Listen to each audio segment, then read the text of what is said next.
함께 만드는 언론 미디어 협동조합. 여기는 국민TV. 함께 만드는 언론 미디어 협동조합. 여기는 국민TV.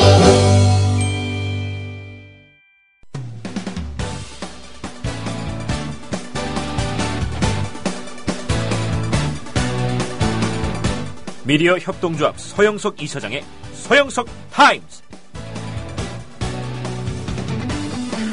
청취자 여러분 안녕하십니까. 8월 10일 월요일 서영석 타임즈 시작합니다. 저는 미디어 협동조합 이사장 서영석입니다. 조선일보가 광복 70주년 운운하면서 차기 대통령 적합도 인지도 조사를 했다고 합니다. 예, 근데 오늘 아침에 미디어다음에 올라온 기사 보니까 참 이 기사 문제 많은데요. 이런 기사가 실릴 수 있다는 것도 참 기본이 안 된 것 같습니다. 물론 여러 기사가 실렸기 때문에 이 기사 말미에 안 붙였다 이런 얘기가 될 수 있는데요. 차기 대통령 적합도 인지도 장애의 반기문이 모두 1위라는 기사를 보면은 이 여론조사의 방식에 대해서는 이런 방구 얘기가 없습니다. 대략 보니까 복성답인 것 같아요. 차기 대선 후보로 거론되는 16명 각각을 대상으로, 복수 후보가 아니구나. 16명 각각을 대상으로 대통령이 되면 좋을 만한 사람인가? 라고 질문을 했더니, 반기문을 놓고 대통령이 되면 좋을 만한 사람이냐? 라고 했더니 62.1%로 1위였다. 그 다음에, 김무성을 놓고, 차기 대통령이 되면 좋을 만한 사람이냐? 했더니, 42.7%로 나왔다. 그다음에 박원순을 놓고 이런 식의 조사는 진짜 의미 없는 조사입니다. 이렇게 해가지고 반기문이가 1위 했다고 지금 슬레바를 치는데요. 왜 여하튼 그렇게 나오긴 나온 모양입니다. 난 처음에 이 기사를 읽고 한참 무슨 말인지 몰랐었는데 반기문 유엔 사무총장이 62.1%로 1위고 그 다음에 김무성 새누리당 대표가 42.7%로 2위, 박원순 서울시장이 39.2%로 3위인데 이 세 개를 합치면 130%가 넘잖아요. 근데 도대체 어떤 조사를 했길래 이렇게 나오나 했더니 각각을 대상으로 적합도를 물어봤답니다. 반기문을 대상으로 야, 이 사람 대통령으로 적합하냐 했더니 62.1%가 적합하다라고 얘기를 했고 또 김무성을 놓고 적합하냐 물어봤더니 42.7%가 적합하다고 했고 박원순을 놓고 적합하냐 물어봤더니 39.2%가 적합하다 이런 식의 했다는데요. 이런 여론조사는 의미는 없는 조사입니다만은 여하튼 반기문이를 띄우기 위해서 안간힘을 쓰는 듯한 그런 느낌이 듭니다. 어떻든 글이 나왔다는 얘기고요. 새누리당 지지층에서는 김무성이 반기문보다도 더 높고 야당 지지층에서는 문재인이 반기문보다 더 높았다. 지역별로는 호남에서는 박원순 시장 적합도가 문재인 그다음에 반기문보다 높았다 이런 식으로 이제 기사를 쓰고 있는데요. 저도 쏘았습니다. 이런 기사였으면 아예 소개를 안 했을 건데 내용을 쭉 읽어보니까 그야말로 골 때리는 조사였는데요. 한 사람을 놓고 적합도를 물어보고 그리고 그 적합도의 순위를 가지고 논하는 것은 아무 의미가 없습니다. 왜냐하면은 선거라는 것은 항상 상대를 놓고 싸우는 싸움이기 때문에 2파전이 되느냐 3파전이 되느냐 혹은 그 사람이 새정치민주연합의 후보냐 아니면 새누리당 후보냐에 따라서 달라지기 때문입니다. 반기문이 예를 들어서 새정치민주연합의 후보로 나온다면 혹은 새누리당 후보로 나온다면 각기 다를 겁니다. 그래서 아주 무의미한 조사인데요. 그럼에도 불구하고 반기문을 띄우고 김무성을 띄우려는 듯한 그런 느낌이 많이 듭니다. 근데 여기서 맹점 두 가지만 지적하자면요. 반기문의 올해 나이는 한국 나이로 72살입니다. 사실 사람들이 별로 의식을 안 하고 있는데요. 내년, 내후년 대통령 선거가 되는 해 반기문의 나이는 한국 나이로 74세입니다. 예.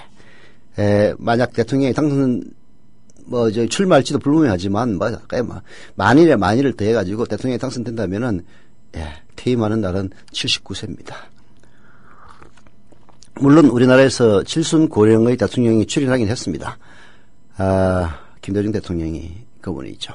김대중 대통령은 칠순이었지만은 민주화운동의 그 역정을 거쳐온 분이라는 점에서 7순위라도 대통령 될 만한 자격이 있다.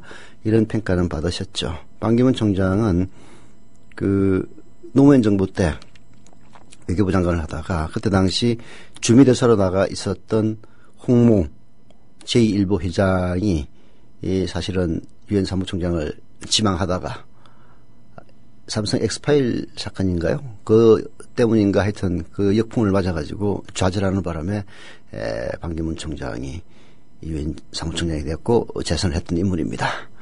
뭐 우리나라의 위상을 높였다는 점에서는 그 가치가 있을지는 모르겠지만 한국 정치에 반기문이 어떤 역할을 했는지 의문시되는 이런 상황에서 7순의 반기문이 과연 지지를 받을 수 있을지는 굉장히 의문이죠. 그리고 또 여기서 함정은 제가 16명 명단을 다 못 봐서 그런데 하나 둘 셋 넷 다 7, 8, 9명밖에 이 그림에는 안 나와 있는데 유승민이 빠졌다는 것도 문제입니다. 유승민이 막 들어갔다면 김무성의 지지도가 과연 어땠을는지 의문이 갑니다. 하여튼 이제 뭐 차기 대통령을 앞둔 각 축은 이제 박근혜 대통령의 임기 중반전을 넘어선 지금 치열하게 전개될 수밖에 없을 겁니다. 그리고 그 싸움이 치열하게 전개될수록 박근혜 대통령의 추락 또한 빠르게 이루어지지 않을까 하는 그런 생각이 듭니다. 지금까지는 박근혜 대통령이 국정원이나 혹은 검찰 이런 이른바 공권력을 이용해서 여당을 효과적으로 통제하는 데 성공했다라는 성공했다고 평가할 수가 있을 겁니다. 새누리당의 뭐 새로운 대권주자로 떠오른 김무성 대표 그리고 더불어서 주목을 받았던 유승민 전 원내대표 이런 사람들이 그 이른바 국회법 파동 전국에서 김무성은 완전히 납작 엎드린 상태로 항복을 했고 유승민은 뭐 별로 반항도 안 했는데 반항했다는 그런 오명을 뒤집어쓰고 쫓겨나다시피 했습니다. 이런 것만 보더라도 최동욱을 쳐낸 이후 이른바 여권 내에 보이지 않는 공포정치로 질서를 잡아온 박근혜의 통치가 국정 전반기는 그런대로 무난히 넘어가는 그런 기색을 보입니다만은 이런 식의 공포정치는 힘이 빠지는 순간 급속도로 무너지게 돼 있죠. 물론 박근혜의 장악력이 예상외로 단단할 수도 있다. 뭐 그런 전망도 나오긴 합니다만은 설사 그런 전망이 유효하던 손 치더라도 결국은 시간은 결코 박근혜 대통령의 편이 아닐 것이다. 이렇게 전망할 수 있을 것 같습니다.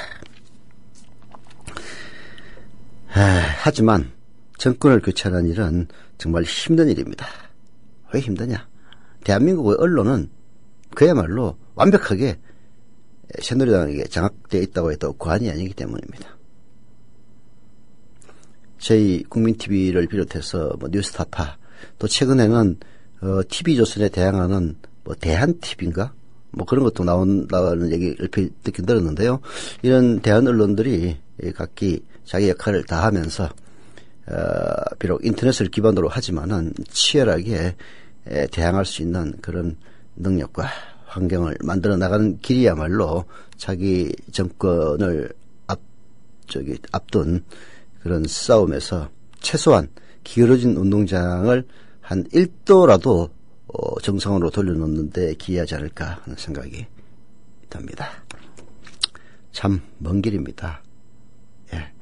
그 조선일보 여론조사가 맞는지 틀리는지 뭐 보니까 매우 그 공정성이 의심되는 여론조사이긴 합니다만은 새누리당 후보와 새정치민주연합 후보가 1대1로 붙었을 때 누구를 찍겠느냐 했을 때 새누리당을 찍겠다는 사람이 여전히 많았습니다. 물론 그것도 의미는 없어요. 특정 인물을 대입하지 않고 새정치민주연합 후보를 찍겠느냐 새누리당 후보를 찍겠느냐 하면은 정당 지지도 비슷하게 가게 돼 있습니다. 지금 새누리당이 정당 지지도 면에서는 새정치민주연합보다도 훨씬 앞서고 있지 않습니까? 뭐 그런 점들을 고려한 것이라고 봐야 되는데요. 그럼에도 불구하고 이 전국을 돌파하기가 결코 만만치는 않다. 특히 이 50대의 이른바 야당 성향을 지닌 사람들을 만나보면요. 다들 절망합니다. 야, 이래가지고 정권 바꿀 수가 있겠어? 라고 좌절하는데요. 20대, 30대, 40대는 그렇지 않죠. 50대의 좌절감을 결국은 얼마나 야권의 희망으로 바꿀 수 있는가. 이 점이 차기 대권을 가르는 분수령이 되지 않을까 조심스럽게 전망해 봅니다. 잠시 광고 듣고 시작하겠습니다. 지상철 조합원 신청 광고입니다. 강화대교 앞에서 개념 부부가 만드는 개념 곰탕 연지연 곰탕. 연지연이란 가마솥의 장작불로 온종일 구워내는 곰탕을 서로 나누어 이어지는 인연이란 뜻입니다. 연지연 곰탕이 민주주의를 열망하는 조합원 여러분과 국민의 건강을 책임지겠습니다. 곰탕 포장 판매는 한 팩 800g에 7,000원이며 7팩 이상은 무료 배송으로 드립니다. 연지연 곰탕은 강화대교 입구에 위치해 있습니다. 단체 주문 예약 및 포장 주문 전화번호는 010-7252-1114, 010-7252-1114, 031-989-9968. 조합원 단체 예약은 10% 할인해드립니다.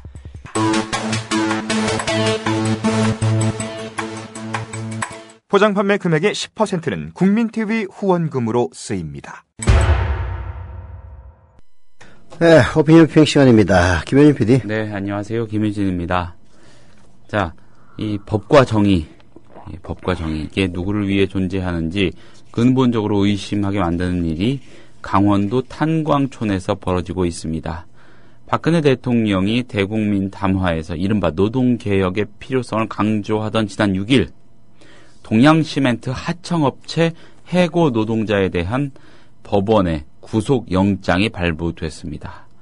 해고 노동자들이 공장 앞에서 농성을 벌일 때 사측과 충돌한 것을 업무 방해로 판정한 겁니다. 법원은 영장에서 법을 무시하고 하청 노동자들을 5개월째 공장 밖으로 내몬 사측 책임이나 노동자의 궁박한 사정에 대해서는 한마디 언급도 없었습니다. 오로지 노동자의 집단 행동이 회사 업무에 지장을 초래했는지 법적 구성 요건을 판단하는 데만 관심을 가진 것 같습니다. 자, 경향사설로 한번 보겠습니다. 17년 불법 하도급 외면한 동양시멘트, 법원, 정부, 검찰. 만일 법원이 그런 사정을 조금이라도 고려했다면은요, 17년간 불법 하도급에 시달리다가 이제야 원청회사 직원이 될 수 있다는 희망으로 공장 앞에서 농성 중인 노동자에게 도주, 증거인멸의 우려가 있다며 영장을 발부하기는 어려웠을 것입니다. 이번 공장 앞 충돌은 지난 2월 노동청이 이 묵시적 근로관계를 인정하면서 직접 고용을 권고했음에도 불구하고 하청 노동자를 해고하고 노동위원회 부당해고 판정까지 무시한 동양시멘트의 잘못된 대응에서 비롯됐습니다. 노동자들이 지난 2월부터 복직 시위를 하는 동안 노동부, 경찰, 검찰, 사법당국은 아무런 역할도 하지 않았습니다. 노사 자율이라는 미명하에 노동 탄압과 법을 무시하는 사측의 아나무인 행동에 눈을 감은 것입니다. 이에 참다 못한 노동자들이 농성을 하면서 물리적 충돌이 발생하니까 마치 기다렸다는 듯이 검경은 해고 노동자들을 체포하고요. 법원은 영장을 발부했습니다. 법원은 법 집행을 강조할지 모르지만 이를 법적 정의의 실현이라고 믿을 사람은 없을 것입니다. 해고 노동자들이 영장을 통해 격리된 사이 동양시멘트 공장을 제3자에게 팔아넘기기 위한 협상 일사천리로 진행되고 있습니다. 법원은 법정관리기업인 동양시멘트에 관한 주요 정책을 결정할 책임이 있습니다. 하지만 매각 협상에서 정규직에 대한 고용 승계만 거론될 뿐 17년 동안 차별 대우에 시달려온 420명 하청 노동자들의 생존권에는 나몰라라 하는 입장입니다. 노동 기본 질서를 무너뜨리는 사용자와 이를 방조하는 사법당국의 편파적 법 집행이 바로 노동개혁의 대상 아니겠습니까? 노동개혁을 하려면 이것부터 바로 잡아야 한다고 경향신문이 쓸쓸한 어조로, 제가 듣기에는 쓸쓸해 보입니다. 그런 어조로 촉구하고 있습니다. 이런 악덕 기업 때문에 미디어 통짜 국민TV도 욕먹는다니까요. 이게 이런 겁니다. 노동자들이 무지막지하게 업무방해를 하면은 당연히 잡혀가야죠. 잡혀가야 됩니다. 그 법을 어겼으니까. 그러나 대부분의 경우에는 사용자와 노동자가 존재를 하고 사용자는 노동자를 탄압함으로써 이익을 얻습니다. 동양시멘트 뭔지는 내가 잘 모르겠는데 그 내용을 자세히는 모르겠지만 경향신문 사설에 드러난 관계만 보더라도 우선 노동청이 근로관계를 인정했다. 그다음에 직접 고용을 근거했다. 그런데도 불구하고 회사 측은 나몰라라 하는 겁니다. 왜 그러겠습니까? 노동청이 묵시적인 근로관계를 인정하면서 직접 고용을 근거했다는 사실은 사실상 그 노동자들의 하청 노동자들이 원청과 똑같은 일을 하고 있다는 그런 증거죠. 결국 똑같은 일을 하는데도 한쪽은 원청이라는 측면에서 대우를 잘해주고 한쪽은 하청이라는 측면에서 그야말로 거기에 3분의 1이나 2분의 1의 급여만을 주는 것이 바로 원청 하청 노동자들의 문제점입니다. 이게 가장 극명하게 드러나는 게 바로 현대중공업이고요. 똑같은 일을 합니다. 현대자동차도 마찬가지예요. 와가지고 같은 공장에서 같은 일을 하고 같은 조립을 하는데 한쪽은 원청 노동자로 해가지고 급여를 연봉 한 7천, 8천 받아가고 이쪽은 하청업체 신분이기 때문에 연봉 2천, 3천밖에 못 받아갑니다. 이제 이런 문제가 있기 때문에 결국은 이제 노동청에서 이렇게 지시를 하는 건데 그럼에도 불구하고 회사는 이를 받아들이지 않는 거죠. 왜? 그렇게 하면 임금 많이 나가니까. 결국 이유는 그겁니다. 이렇게 탄압을 했을 때 그 이익을 동양시멘트 사용자 측이 누리기 때문에 그런 짓을 하는 겁니다. 근데 이게 사실 또 법정관리기업이라는 얘기는 법정관리는 사장을 판사가 대신합니다. 저도 법정관리회사와 그 과거에 한번 제가 거래한 적이 있었는데요. 뭔가 이제 저희가 제가 국민일보 노동조합의 노동조합 위원장으로 있을 때 이게 주택조합을 했어요. 주택조합을 했는데 그 주택조합의 그 건설 회사가 우성이었습니다. 근데 우성이 망해가지고 이제 법정관리로 들어가면서 그 공사 지연에 따르는 말하자면 공사대금 추가 청구를 탕감받기 위해서 우성하고 협상을 하는데 최종적으로는 사장이 판사한테 가서 판사가 사장 역할을 하더라고요. 그래서 판사하고 협상을 했습니다. 그런 얘기 나는데 이 동양시멘트도 결국은 법정관리기업이라는 얘기는 판사가 사장 역할을 하는 곳입니다. 이런 데서 말하자면은 이미 노동청이라든지 이 사법당국에서도 직접 고용을 해달라는 이런 권고에도 불구하고 이걸 직접 고용을 하지 않음으로써 생긴 농성 이런 거거든요. 이거를 이제 다 잡아넣는 이런 만행을 저지른 거죠.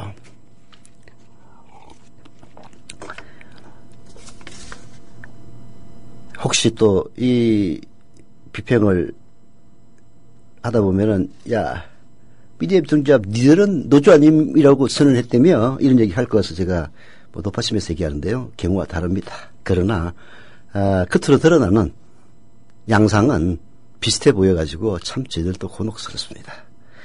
하지만 부적절한 노사관계는 결국은 사고가 날 수밖에 없고요. 그리고 그것은 어느 쪽이 맞는지는 시간이 답을 치르라고 봅니다. 동양세멘트를 둘러싼 법원과 정부 검찰의 이런 일종의 만행에 가까운 일들은 결국은 시대와 그리고 세월이 반드시 단죄할 거라고 믿습니다.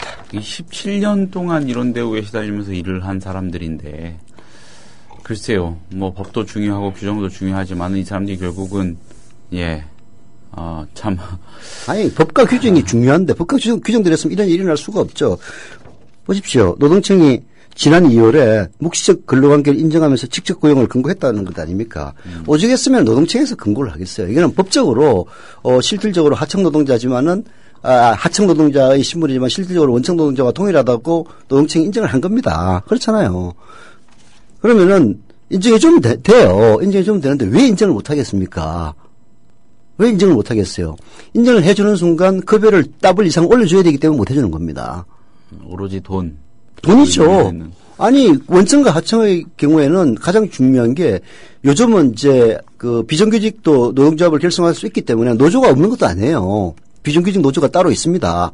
뭐 그런 권한에서는 아무 제한이 없죠. 그리고 복수노조가 인정되기 때문에 한 회사 내에 정규직 노조와 비정규직 노조 두 개 있다고 해서 그게 불법적인 일도 아닙니다.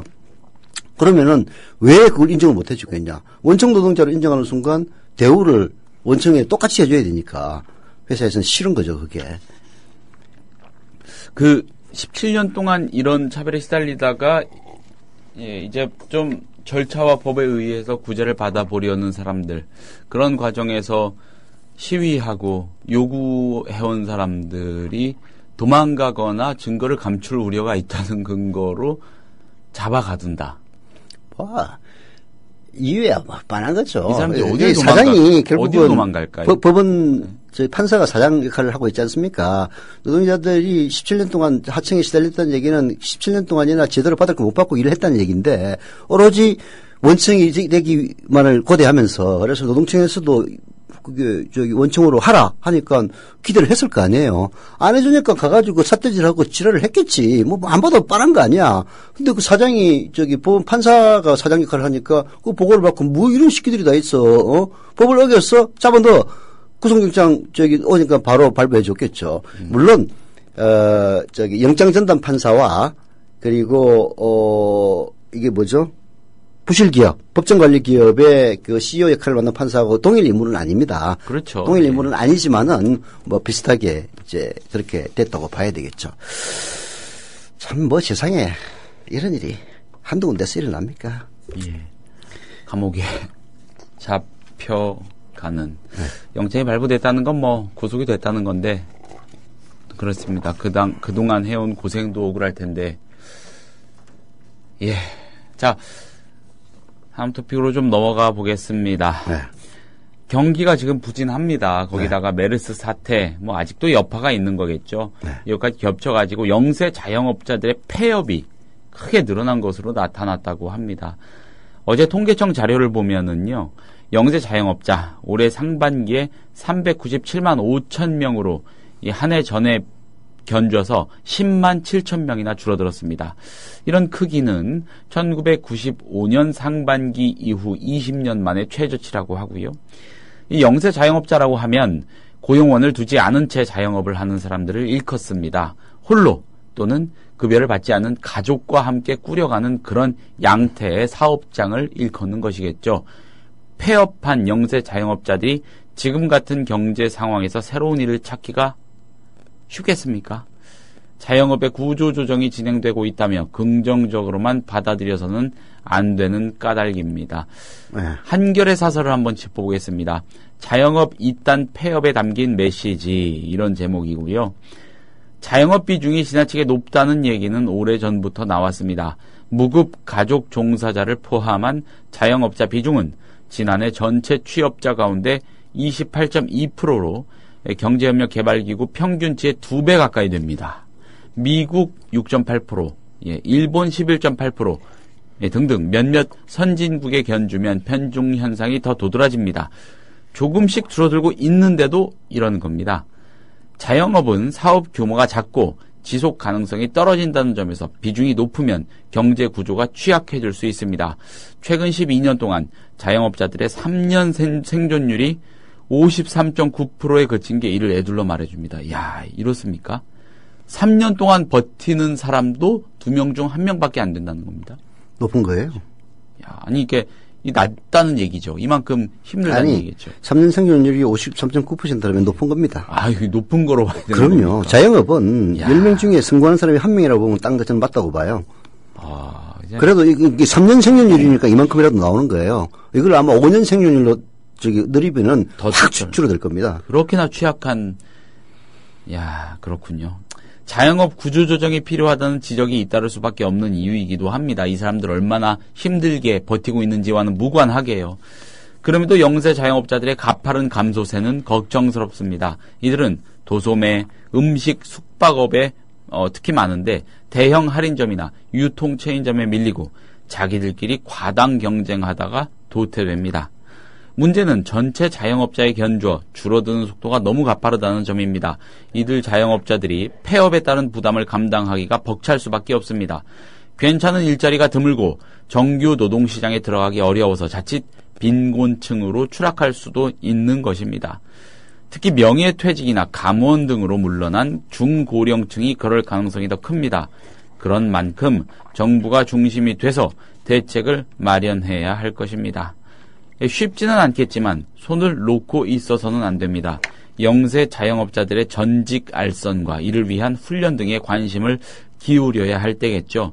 또한 창업을 준비하는 사람들에게 내실 있는 관련 정보를 제공하도록 해야 할 것입니다. 그래야 과당 창업의 부작용을 줄일 수 있겠죠. 사회 안전망을 확충하고 대기업들의 골목상권 침해 등을 억제하는 것도 빼놓을 수 없습니다. 좋은 일자리를 만들기 위한 노력을 더해야 함은 물론이겠습니다. 자영업자가 늘어난다는 얘기는 근본적으로 기업이 형편이 좋지 않다는 얘기입니다. 기업들이 고용을 유지해가면은 거기에 흡수되는 저희 사람들이 더 많지 자영업을 누가 하겠습니까? 자영업을 하는 사람들 보십시오. 대부분 50대 초반에 명예퇴직 당한 사람들이 퇴직금을 가지고 나옵니다. 뭐 큰 기업에서는 뭐 10억대, 작은 기업에서는 3, 4억대, 그것도 안 되는 사람은 1, 2억대를 갖고 받아 나오겠죠. 근데 50대 초반에 나오면 앞으로 살아갈 일이 너무 많아요. 그 돈 가지고 쓰기에는 턱없이 모자란 돈입니다. 뭔가를 하지 않으면 안 될 형편에 내몰리는 거예요.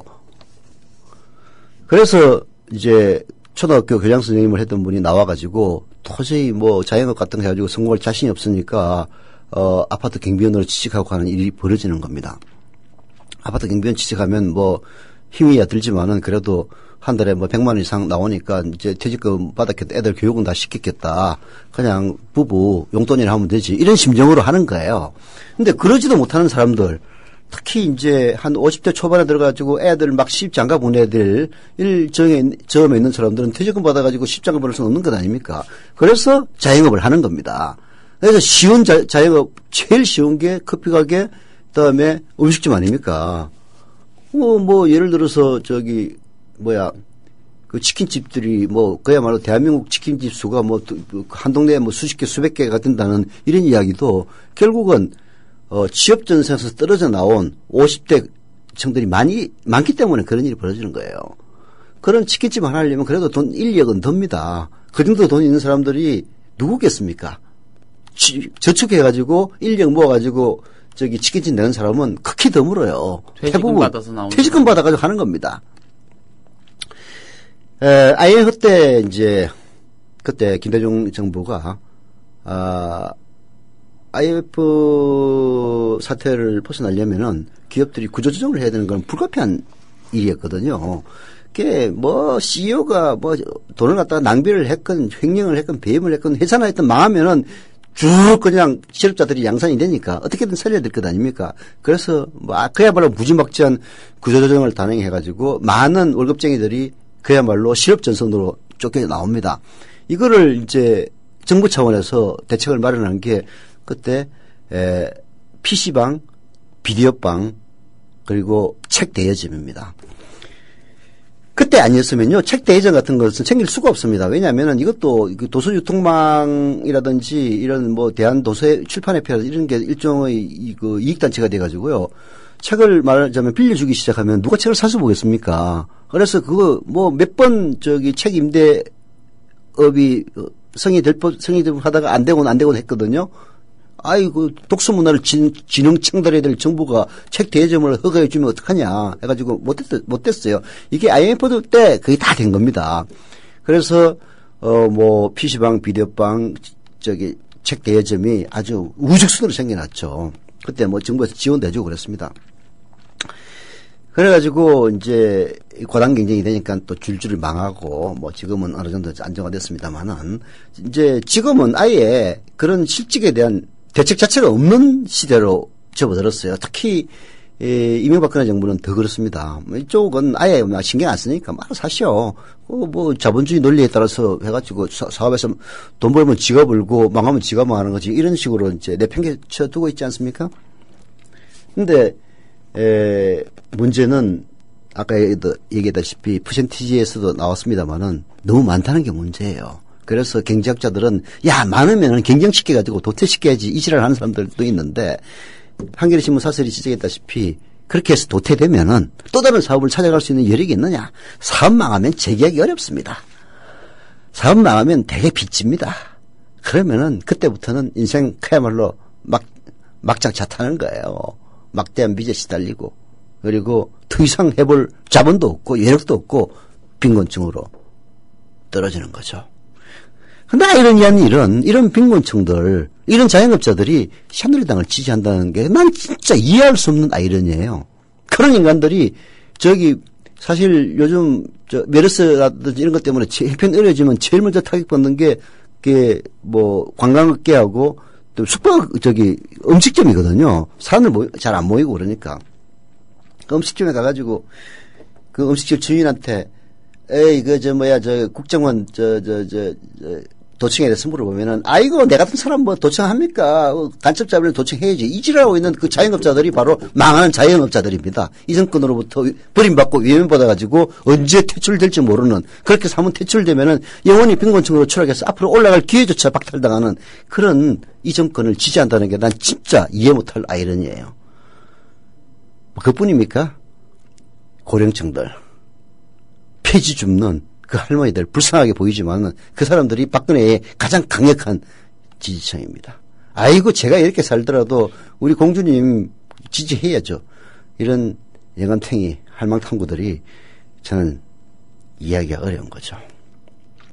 그리고 저도 70년대 학번입니다만은 이제 50대 후반에서 60대 초반에 이르는 이 70에서 79학번 세대들, 저도 그 세대의 중간에 딱 끼어 있는 사람입니다만은 제 친구들 보면 진짜 답답해요. 종편의 채널하는 거 정말 무섭습니다. 말이 안 통해요. 여러분들의 노년을 위해서 진정으로 노령층을 위한 정책을 내는 그런 정당을 지지해야 되지 않겠느냐라고 물어보면 새정치민주라면 일단 아니다라고 무슨 규정 찍고 들어갑니다. 참 그런 편견과 아집을 뚫고 이 정권을 교체하는 길만이 대한민국이 사는 길이라고 보는데 두고 봐야죠. 요즘 자영업자들이 지나치게 많으면은 당연히 경제 구조적으로 보면은 그게 좋은 일은 아니겠지만은 그래도 어느 정도 뭐라도 해보겠다 하고 차리면 바로 그냥 1, 2년도 못 가서 그냥 쫄딱 망하고 이런 일이 잦으면 당연히 안 되겠죠. 상권이 그래도 좀 좋은 곳은 겉으로 보기에는 활발해 보이지 않습니까? 예를 들어서 요 근처죠?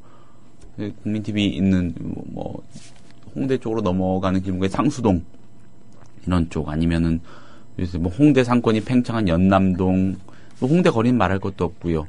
저쪽 연희동 이런 쪽으로 보면은 겉으로는 상권이 으리으리해 보이고 저기 조금 힘들겠지만은 가서 깃발만 꽂으면 망하진 않겠다. 이렇게 보이기도 하거든요. 근데 그쪽에서 하는 사람들 얘기 들어보면 허울만 좋지 유동 인구만 많은 거지 돈을 안 쓰니까 거기도 심지어 몇 달 버티기도 어려운 가기가 태반이라고 합니다. 예. 이제 유동 인구가 많은데도 돈을 안 써서 그런 점도 있고, 예. 그거는 이제 부차적인 이유고 실질적인 이유는 이겁니다. 이 정권이 있는 놈을 위한 정권이라고 얘기를 하는데 그 중에서도 이 칩부자들을 위한 정권이거든요. 부동산세 없애버리고. 집부자들이 집을 더 보유하는데 세금을 면세해주고 이런 겁니다. 홍대 앞 상권 별 볼 일 없었어요. 그래서 홍대 앞에 중소상인들이 거리 정화도 하고 어디 지원을 받아가지고 집도 새로 짓고 이런 식으로 해가지고 삐까번쩍하게 꾸며놨단 말이에요. 그렇게 해서 그 혜택을 누가 누리느냐? 그 집주인들이 누립니다. 집주인들이 계약기간 딱 끝나면은 임대료를 대폭 올려요. 싫어 나가 하는 겁니다. 그러면은 임대료 상승 때문에 장사가 안 되는 거예요. 상권을 구성해놔서 이제 물건이 팔리면은 현재의 임대료를 기준으로 해가지고 돈을 좀 벌 거 아닙니까? 그렇게 해서 이제 아예 집을 사는 사람도 생기겠지만 안 그런 사람들은 대부분 장사가 잘 되는 숫자라는 거는 10% 20%고 나머지는 그냥 근근히 벌어먹고 사는 그런 상황인데 장사가 잘 된다고 신문에도 나고 이렇게 하면은 이제 임대료 상승이 그 다음에 따르죠. 임대료 상승이 따르면 어떤 상황이 벌어지냐면은 자본이 침투하게 됩니다. 개인은 그 임대료를 갖다 감당을 못해. 그래서 롯데의 무슨 엔젤리스 커피라든지 스타벅스라든지 아니면 큰 체인점이나 치킨점이라든지 이런 게 쫙 이제 자리를 잡습니다. 그러면은 영세업자들은 그 외곽으로도 쫓겨나게 돼요. 그렇게 해서 합정동, 한남동, 연남동 이쪽에 또 상권이 또 제2의 상권이 형성됩니다. 이것도 잘 되죠? 그럼 또 마찬가지예요. 또 집주인이 또 임대료 또 올려요. 그러면 그거 못 견디면 또 밖으로 나가야 되는 거야. 이런 현상이 계속 반복되는 거거든요. 그래서 임대차 보호법에서 임대료 상한제가 반드시 있어야 되고요. 우리나라처럼 이렇게 무지막지하게 임대료 올리는 나라 없습니다. 그게 결국은 있는 놈과 없는 놈의 대결에서 정부는 항상 없는 사람의 편을 들어주게 그 정상적인 정권이라면 들어줘서 있는 놈이 자기 마음대로 못하도록 통제를 하고 제어를 하는 거거든요. 결국 재벌들도 독과점 금지를 시키는 이유도 그것 때문이란 말입니다. 제일 쉬운 게 독점 아닙니까? 지 마음대로 혼자서 해가지고 막 올리면은 뭐 필요한데 비싸든 안 비싸든 안 살 수가 없는 들어맞는 게 제일 그 기업 쪽에서 하기 좋은 게 독점입니다. 독점. 그 다음이 담합이고 그렇잖아요. 가격 담합하는 거야. 실제 가치는 100원밖에 안 되는데 처음에 150원씩 받으면은 할 수 없이 어떡할 거야. 담합해가지고 150원에 파는데 이런 걸 이제 통제하도록 되어 있는 건데 이 정권은 근본적으로 부자들을 위한 정권이니까 절대 안 해줘요. 그러니까 절대 안 줍니다. 어디 뭐 예를 들어 홍대 상권이 팽창해서 뭐 어디 뭐 연남동이니 어디로 퍼져나간다 이런 게 굉장히 좀 긍정적인 확장 개념일 수도 있겠지만 그 이면에는 그렇죠. 거기서 사람이 못해가지고 요리조리로 빠져나가고 거죠. 거기서 좀 군이 형성되고 이러는 건데 악순환의 어떤 일단일 수가 있는 건데 그렇죠. 저 모르겠습니다. 또 그렇게 돼서 흘러 들어온 그 지역에 뭔가 예쁜 거리가 조성되고 그러면 거기 또 집 가진 사람들 좋고. 그게 또 악순환이 반복되는 거예요. 그렇게 해서 외곽이 활성화되면은 거기에 있는 집주인이라고 뭐 집값 안 올리겠으면 올리는데 아무런 우리나라에서 제재가 없는데 외국에는 몇 %로 딱 정해져가 있어요. 몇 년 이상 아니면 못 올리도록 만들어 놓는다고 왜 그렇게 하겠어요? 그게 뭐 공산주의 국가입니까? 그렇게 하게 결국은 있는 놈들을 제대로 통제를 안 하면은 나라 자체가 허물어지니까 그런 통제 장치를 마련하는 거야. 우리나라는 지금 브레이크 없는 전차입니다. 돈만 있으면은 홍대 핵심부에 있는 데는 재벌이나 대기업의 계열사거나 아니면 진짜 돈 많은 놈들 이 외에는 어떻게 발붙일 방법이 없는 거예요. 그야말로 대한민국 있는 놈들은 이게 천국의 나라가 되어가는 거죠. 근데 그 있는 놈들이 뭐 한 30%만 돼도 아무 소리 안 하겠어. 1%밖에 안 됩니다. 1% 대한민국에. 나머지 99%는 도대체 뭐 어떡하라는 얘기야 도대체. 근데 참 진짜 억장이 무너지는 거는 그 99%에 속하는 인간들이 박근혜가 좋다는 등 이명박이 낫다는 등 이지랄 하고 있으니까 억장이 무너지는 거죠. 대다수의 자영업 하시는 사장님들 이번 달 월말 목표는 임대료라도 뽑는 거 아니겠습니까? 그런 실정. 결국은 이 인간들이 영감탱이들이라 하더라도 결국은 정신 차리라고 봅니다. 정신 차릴 겁니다. 자, 잠시 숨을 좀 돌리고 돌아오겠습니다.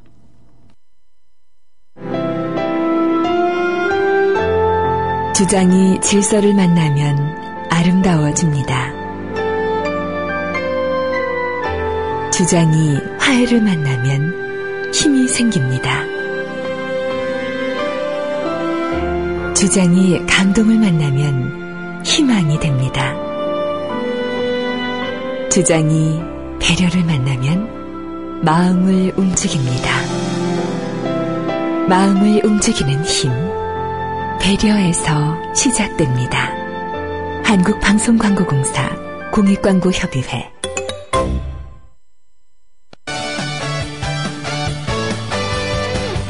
지금 여러분께서는 관록의 정치기자 서영석 미디어 협동조합 이사장이 진행하는 서영석 타임즈와 함께하고 계십니다.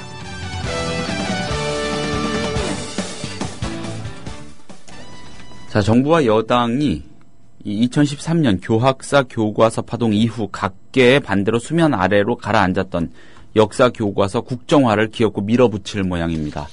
지난달 22일 고위 당정청 회동에서 국정교과서 문제를 의제로 다룬 데 이어서 김무성 새누리당 대표와 황우여 교육부 장관 잇따라 국정교과서의 필요성을 주장하고 있습니다.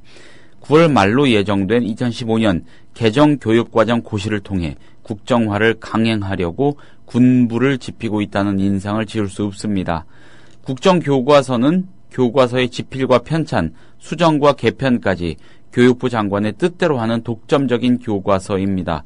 만약 이번에 국정화가 강행되면 1974년 유신체제의 산물로 채택됐다가 폐지된 국정교과서가 32여 년 만에 부활하게 되는 겁니다. 정권의 입맛대로 그때그때 역사교과서가 바뀔 수 있는 유신시대로 돌아가는 겁니다. 경향사설 한번 보겠습니다. 역사교과서 국정화는 북한 흉내내기다. 정부 여당은 국민이 분열되지 않도록 역사를 하나로 가르쳐야 한다 이렇게 말합니다. 하지만 역사에서 단 하나의 진실이란 존재할 수 없습니다. 조선 초에 일어난 왕자의 난을 두고도 다양한 시각이 존재하죠. 그런데 국가가 어느 하나의 해석을 독점한다면 그건 역사 왜곡이 될 수 있습니다. 일제강점기에 조선 총독부조차 국정교과서를 쓰지 않았습니다. 지금도 북한과 베트남, 러시아 같은 비민주주의 국가 외에 국정교과서를 채택하는 나라는 없습니다. 국정교과서에 집착하는 것은 한편으로는 북한 체제를 비웃으면서 다른 한편으로 북한을 담자고 주장하는 것과 다름없습니다. 좌파의 부정적인 역사관 때문에 패배와 굴욕의 역사로 변질됐다는 김무성 새누리당 대표의 주장은 천박하고 오만한 역사관을 반영하고 있습니다. 친일파가 누구인지, 초대 대통령을 어떻게 평가할지도 집권 세력이 마음대로 할 문제가 아닙니다. 공자가 불후의 역사서 춘추를 완성함으로써 난신적자들이 두려워했다고 합니다. 국정교과서를 강행함으로써 민주주의 제도를 훼손하고 독재시대로 회귀하는 역사적 과오를 저지르지 않기를 바란다고 하는데 저지를 것 같습니다. 예. 뭐 그러겠지. 또 종편이 들고 일어나가지고 국정교과서를 만들어야 대한민국 사는 것처럼 온갖 구라를 쳐대겠죠. 그나마 KBS나 MBC가 이렇게 노골적으로 하지 않는 것만 해도 천만다행이라고 할까요? 뭐 그러다 보니까 좀 극우적인 성향의 청취자들은 뭐 종편을 좋아한다. 그래서 종편이 지금 따라잡았다 이런 얘기도 나오긴 합니다만은 결국은 의견의 다양성에 대한 가치가 새누리당과 박근혜 정권은 아예 기준이 다른 겁니다. 자기들은 그야말로 교과서를 국정화해야 이 나라가 산다고 생각을 하겠죠.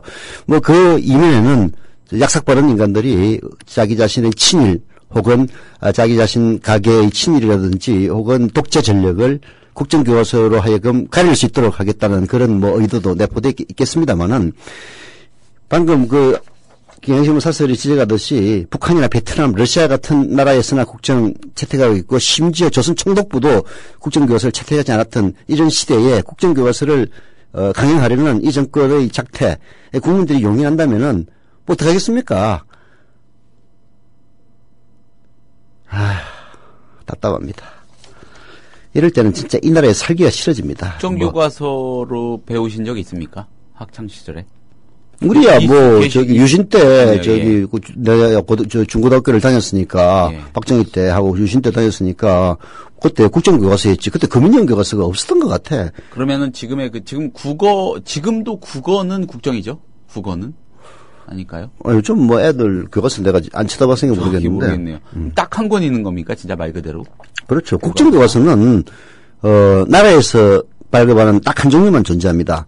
그리고 이제 국정과 금인정이 있었어요. 금인정은 이제 일정한 기준에 도달하면 교육부에서 전부 다 허가를 내줍니다. 그러면은 다양한 이제 교과서가 나오고 학교별로 이제 채택을 하는데 대개 뭐 예를 들어서 그때 저희들이 이제 입시제였으니까 입시제에서 이른바 상위권 학교들은 채택하는 교과서가 비슷합니다. 뭐 그렇더라고요. 뭐 자기들끼리 짜고 치는 고스톱인지 잘 모르겠는데 결국 비슷하게 가더라고요.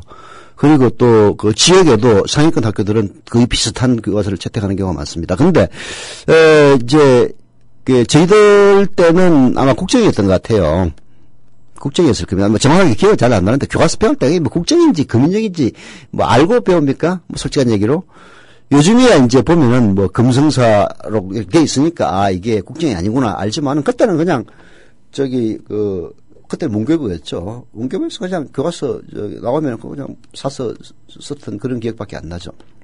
여하튼 국사를 왜 국정으로 하겠느냐 그 이유를 이제 알아야 되는데 거기에 대해서 또 이른바 서민청이 국정하면 어때? 이제를 하면은 국정으로 갈 겁니다.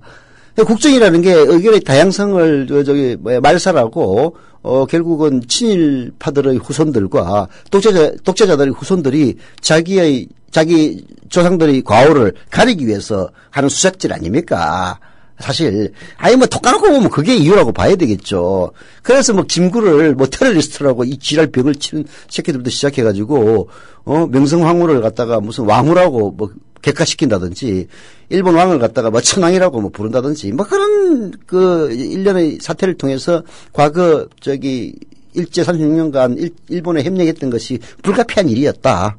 어떡하냐. 그렇게 해서 우리가 대신 발전의 계기를 삼았으니까 한편으로는 고마운 점도 있지 않은 것 아니냐. 정말 식민사관. 그게 이런 이지랄을 하기 위해서 지금 교과서 국정으로 만들자는 얘기죠. 정권 바뀌어가지고 국정 그대로 해가지고 완전히 개박살을 내놨으면 좋겠어. 그러면 또 말은 쉬워도 그게 안 됩니다. 그러면 또 여기 조정동을 비롯해서 종편들이 들고 일어나가지고 좌파 역사관을 갖다가 강요한다. 이 지랄 연병을 칠 겁니다. 자기들은 친일 역사관을 강요하면서 세상이 그런 겁니다. 결국은 힘에 의해서 규정이 되는 건데요. 친일파들의 득세 이후 대한민국의 주류를 형성하면서 재벌과 언론 권력과 그리고 실질적인 정치 권력을 이렇게 시줄날줄로 엮어서 지배해온 이들을 정말 상대하기가 쉽지 않은 일이죠. 불쌍한 거는 그들의 선전선동에 넘어가서 자기 죽는 줄도 모르고 그저 박근혜 각하 이러고 있는 사람들이 정말 불쌍할 따름이죠. 이게 근데 너무 가당치 않은 일이다라고 생각을 해서 많은 사람들이 그냥 이게 툭툭 던져보는 거겠지. 설마 이렇게 되겠어라고 생각할 수도 있는 것 같은데 요즘 목소리 나오는 거 보면은 일단 당정이 목소리를 합쳤잖아요. 네. 그렇죠? 당정이 합쳤다는 거. 어쨌든 집권당은 힘이 셉니다. 집권 세력은. 그런 의미에서는 이거 예사롭지 않은 것 같고 조만간 가시화될 수도 있지 않을까. 비극입니다. 비극. 예. 그게 새누리당의 대표가 김무성 아닙니까? 예.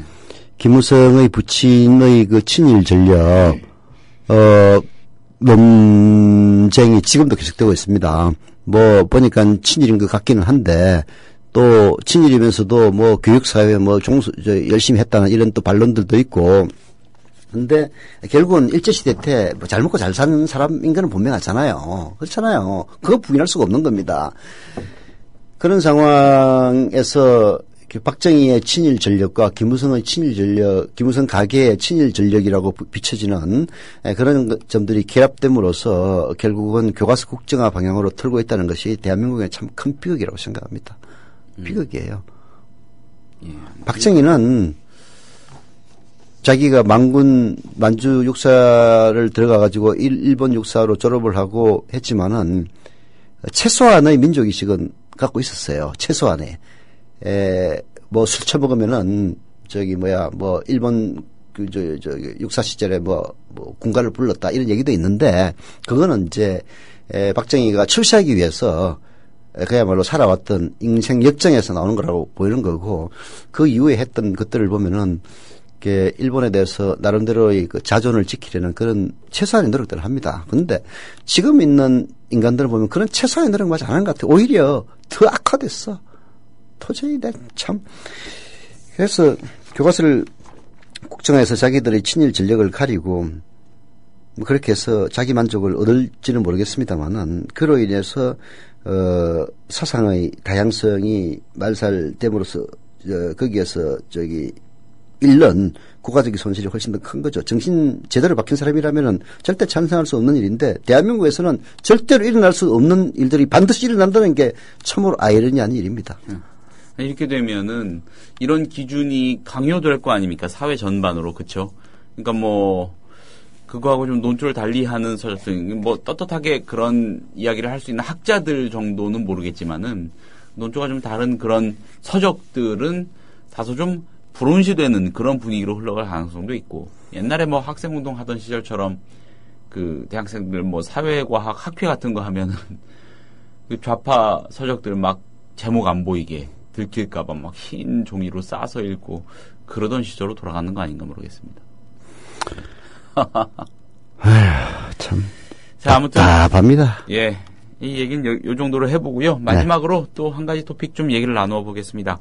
이희호 여사 3박 4일 방북 일정이 엊그제 마무리됐죠. 돌아왔습니다. 일정 다 마치고 기대를 모았던 김정은 국방위원회 제1위원장과의 면담이 이루어지지 않는 등 아쉬움이 좀 크다는 목소리가 높습니다. 남북 당국의 경직된 태도가 남북관계 개선의 최대 걸림돌임을 잘 보여준 사례라고도 할 수 있겠죠. 이희호 여사 일행 나름대로 환대를 받았다고 합니다. 하지만 짧지 않은 방북 일정 동안 김 위원장이 한 차례도 나타나지 않은 것은 이해하기 어렵습니다. 김 위원장이 남북관계에서 새로운 모습을 보여주거나 적극적으로 대외 활동을 할 준비가 돼 있지 않은 것으로 여겨진다. 뭐 이런 분석도 나오고요. 한결의 사설로 가보겠습니다. 대북정책 문제점 여실히 드러낸 이희호 방북.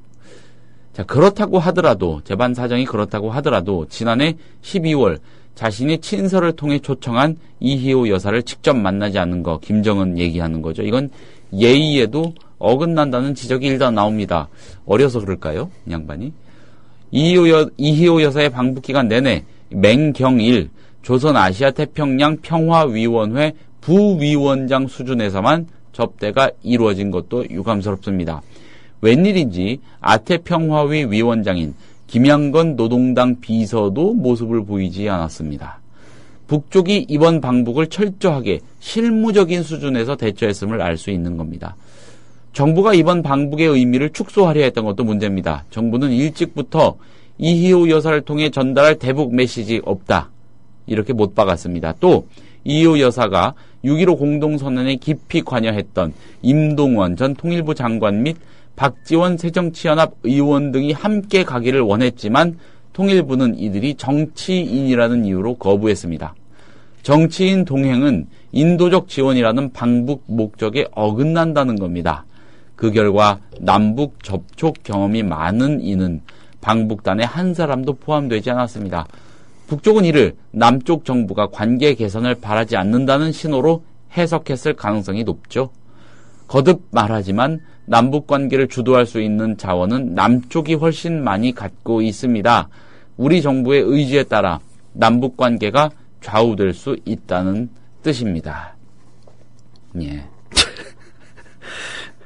아니 이거 얘기하기 전에 한 가지 해명부터 해야 될 것 같은데 어떤 분이 저한테 메일을 보냈더라고요. 예. 그래서 생스타임즈를 즐겨 듣고 있는데 북한 문제에 대해서는 내가 너무 보수적인 시각을 갖고 있는 것 같다. 김일성이 마적질을 했다는 증거가 있느냐 이런 얘기를 이제 보내주셨는데 답을 드리죠. 김일성의 그 항일 투쟁을 저는 마적질이라고 보지는 않습니다. 독립투쟁이죠. 근데 이제 그 독립투쟁이 객관적이고 공정하게 검증이 이루어졌느냐 여기에는 심각한 의문을 갖고 있다는 이야기입니다. 아시다시피 역사는 승자의 역사죠. 그래서 북한에서는 김일성의 항일 투쟁을 가장 의미 있는 투쟁으로 묘사를 하고 거기에 대해서 진위를 전혀 검증하지 않은 채 만들어진 역사가 현재 북한을 지배하고 있습니다. 그래서 김일성이 항일 투쟁을 하면서 어떤 잘못을 범했는지 실제로 그게 우리나라의 독립에 어떤 영향을 미쳤는지 객관적으로 전혀 검증이 되질 않았어요.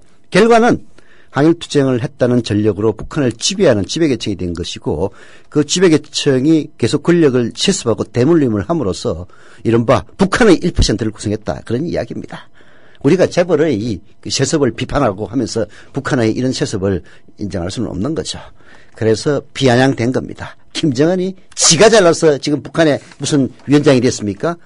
그야말로 김씨 왕조의 혈통 그 자식으로 태어났다는 태생의 로또에 당첨됐기 때문에 김정은이 있는 겁니다. 김정은이가 능력이 좋아가지고 그 자리에 올라간 거 아니잖아요. 지금 삼성일가도 마찬가지입니다. 이재용 씨가 능력이 좋아가지고 지금 이건희의 권력을 물려받습니까? 출생에는 로또에 당첨됐기 때문에 받는 거예요. 그 문제점을 지적하는 겁니다. 그래서 김일성의 아들 그리고 김정일이죠. 그리고 손자인 김정은에 대해서 한마디로 웃기는 놈들이라고 얘기하는 겁니다. 한겨레신문의 사설을 보고 저 좀 웃었는데요. 참 웃을 수밖에 없습니다. 북한이 왜 이희호 김정일 평화센터 이사장을 박대했겠습니까? 저는 김정은이 어렸었기 때문이라고 생각합니다. 쉽게 얘기해서 이효 여사를 잘 대해주면은 현재 북한 대북 지원의 키를 쥐고 있는 남한 정권이 그야말로 열받아가지고 뭔가 지원도 안 해주고 대화도 안 할 것이다. 이렇게 봤기 때문일 것 아니겠습니까? 안 봐도 비대오죠.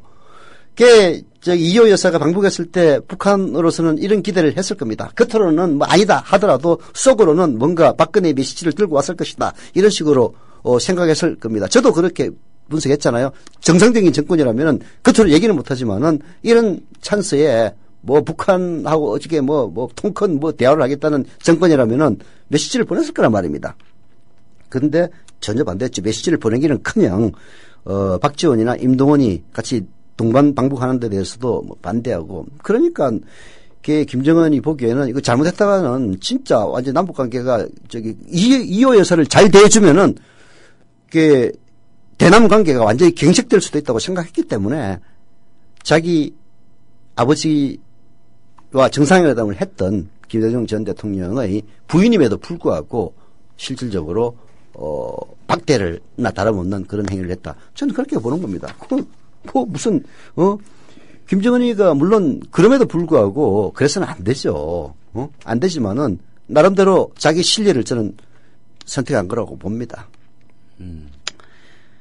그런 겁니다. 세상이라는 게 있는 놈이 결국은 장땡이에요. 대한민국 그렇게 돌아가고 있지 않습니까? 남북관계도 마찬가지예요. 북한이 뭔가 지금 크게 궁하긴 궁한 모양이에요. 나 같으면은 자존심이 있었더라도 아유 대남관계 단절하고 차라리 중국이나 러시아한테 붙겠는데 그리 못하고 맨날 남한에 뭐 구걸하다시피 하는 걸 보면은 북한이 지금 엄청나게 심각한 문제에 직면해 있는가 봐. 그러니까 여기서 큰 소리 치고 하는 것 아니겠습니까? 그러니까 이효 여사 방북했는데도 불구하고 만났다가는 또 무슨 핑계 대가지고 대북관계를 단절시키지 모르니까 눈치 봤다. 저는 그렇게 오히려 해석합니다.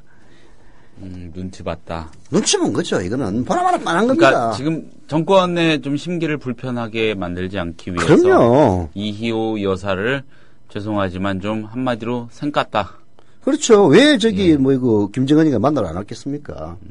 이런 기대, 겉으로는 뭐라고 얘기하더라도 실질적으로는 뭔가 메시지를 보내지 않았겠는가, 이런 기대를 잔뜩 하고 있었을 거예요. 근데 까보니까 아무것도 없거든. 이러니까 그러면은 이제 이 정권하고 단절할 생각하고 이효 여사를 아주 초환대를 하든가, 아니면은 아예 박대를 해가지고 한 번 더 기회를 노려보든가, 둘 중에 하나밖에 선택 여지가 없단 말이에요. 그래서 뭐 두 번째를 택한 거죠. 나머지 이제 실리를 선택한 거지. 요건 처음 없겠지만은. 알겠습니다. 그렇게 보는 게 너무 맞죠. 어려가지고 김정은 비서가 참. 그래서 권력을 섬기라는 게 그만큼 어려운 겁니다. 예. 어느 재벌이든 다 고민이, 그리고 어떤 종교 세습하는 목사들도 아들 내비한테 교회 물려줄 때, 기업 물려줄 때, 권력을 물려줄 때가 가장 취약기거든요. 김정은 북한이 그야말로 급변 사태가 일어나면은 우리도 골치 아픈 일인데, 이런 큰 대국적인 견제에서 대북 정책을 결정해야 될 이 정권이 오로지 당리 당략에 의해서 결정하는 걸 보면서 또 다른 절망을 느낍니다. 네. 자, 오늘 서영석 타임스 여기서 줄여야 될 것 같습니다. 청취해 주신 여러분 감사합니다. 내일 오전 이 시간에 다시 인사드리겠습니다. 고맙습니다.